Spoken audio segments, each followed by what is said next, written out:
Hey everyone, it's Mike with It's Pittsfield Tonight. I'm going to jump right into it. And this show is going to be mainly about the last city council meeting. So Tuesday, October the 11th, I believe, was our last Pittsfield city council meeting. And the big discussion at that one was a conversation we've been having, which is homelessness and panhandling in the city.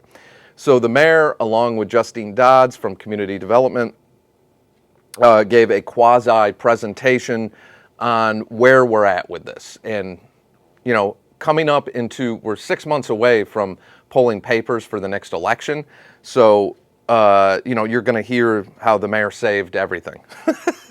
That's kind of how this was coming across. But you know what?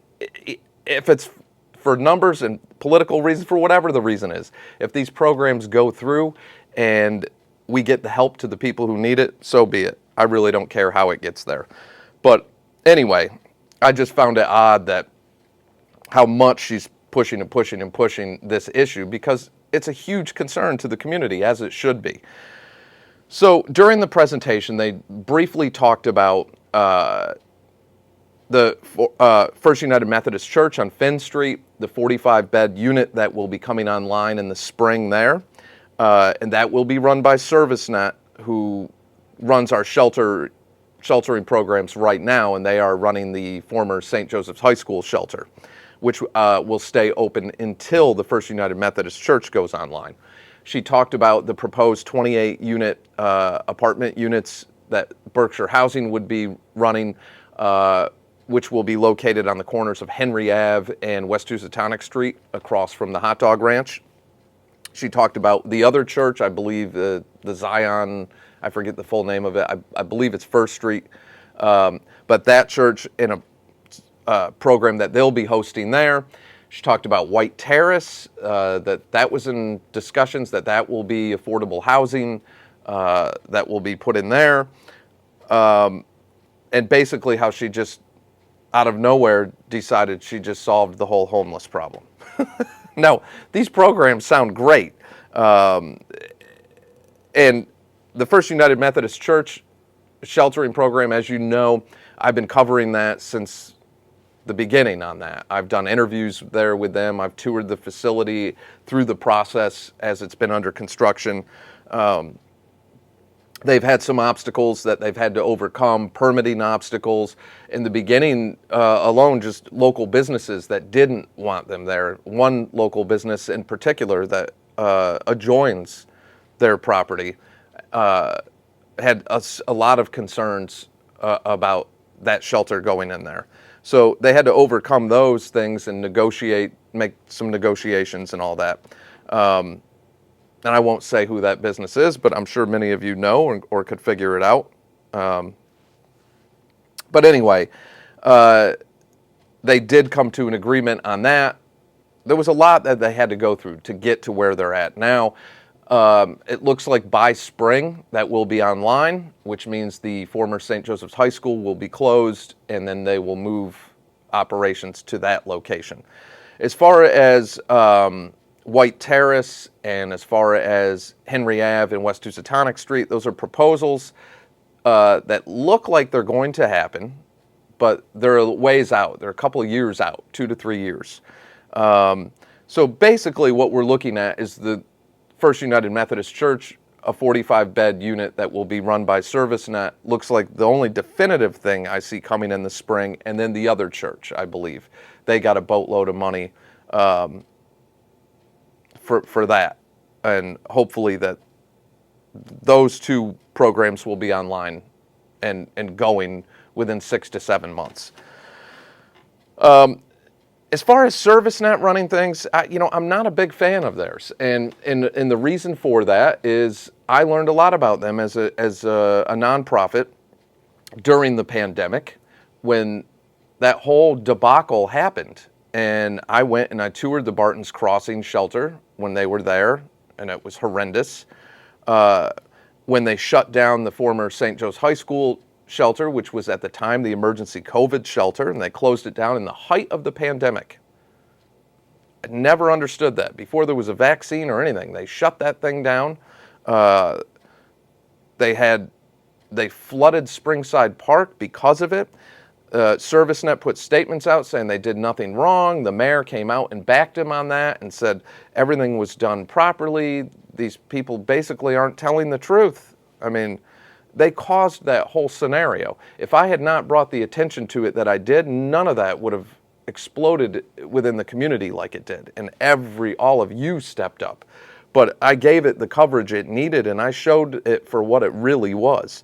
And it stirred the pot big time. And I felt good about that because I felt like we're having the conversations today in this community because of what that going wrong and what they did has kept a ton of people involved in this. I know a lot of people that since then have volunteered and become part of the solution. So anyway, the mayor tonight at 6 p.m. on PCTV will be addressing all these things, giving an in-depth forum on how she figured all this out. And don't let, just because you haven't heard her saying anything doesn't mean that for all these years they haven't been working behind the scenes. But the reality is, if you remember, going back just to the last mayoral election, she didn't even know there was a homeless committee or where they met. That's a fact. She didn't even know where they met or anything about it. And she had been mayor for 4 years. So all I can say, though, is better late than never. And I don't care if it's for political motivations, as long as these programs get through and they get the money that they need and we can finally address this issue. Because when you have a population of 42,000 to 43,000 and you only have under a population in homelessness well under 200, it should be an easy fix. It really should. It shows you that it's a lack of services and lack of handling this correctly is the problem. It's a failure on the city. So it looks like they're finally going to do something about it, and who cares if it's for political reasons, as long as the help is given. So tune in tonight, 6 p.m. PCTV. If you watch it on cable, it's channel 1303. I believe it'll be on Facebook, and PCTV is usually pretty good about streaming it, and you can find that through their website. I do want to touch on North Street real close. So North Street, downtown Pittsfield Inc. has made a proposal to shrink in the bike lanes and add in diagonal parking on North Street because this isn't working. And the reason it's not working and the reason this layout is confused, well, here, look at this.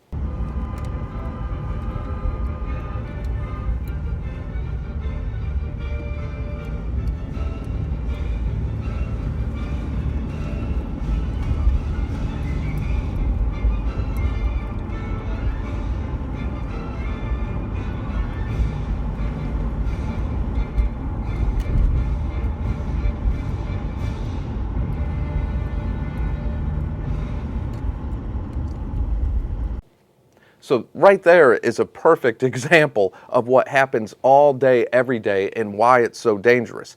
And I have clips, I haven't compiled them all, of the bicycle traffic on the sidewalks or in the middle of the road not using the bike lanes or using them counter the opposite direction of traffic because they don't feel safe. And it's just causing more and more confusion. And it has to be addressed. So that's the other big thing we're going to hear about North Street. And I believe something will be done before voting or before your candidates are announced. And that's that. So that's it for now. I'll probably have another video out tomorrow. I'll be watching the forum tonight on homelessness, 6 p.m. that the mayor will be hosting. And we'll see where that's going, because where the economy is, where we're heading, a lot of top economists, I'm telling you, first and second quarter of next year, they're calling for bad times, an official declared recession. Nothing's a definite, but it looks that way. And you look at consumer index, you look at the VIX, you look at all the red flags that are saying this ain't good. Fuel costs, what OPEC is doing, and that should be no surprise. So where does that affect us locally? In a lot of ways. Fuel costs affect us in a lot of ways. Heating affect us in a lot of ways. Electric companies that run the grids that have put warnings out to the government about a shortage of natural gas. And And there's warnings of that, of what could happen. You could have blackouts because of it during the winter months.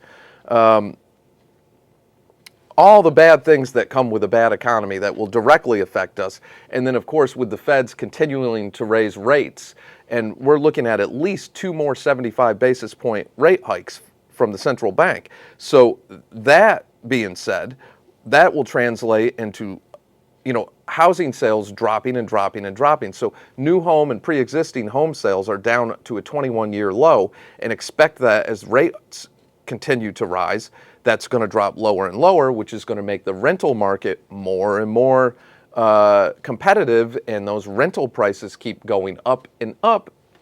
And what's one of the side effects of that, or byproducts of that? And that's more people losing their homes, losing a roof over their head. So we need to be proactive in this community, and we need to support local businesses. Also, real quick, there's a bunch of stuff coming up this weekend that I'll be plugging tomorrow, Soup Fest and a bunch of stuff. But I also want to, another big mention for the Christian Center located at 193 Robbins Ave. They're doing a clothing drive. They always are, but they are big time need of winter clothes, specifically men's winter clothing, all winter clothing, but they need men's winter clothing that they have the biggest shortage on. 193 Robbins Ave, the Christian Center. Give what you can. I'll be going down probably this weekend. I've been gathering a lot of clothing to bring to them. So again, that's it for now. Take care of yourselves, take care of each other, and I'll catch you all in the next day or two.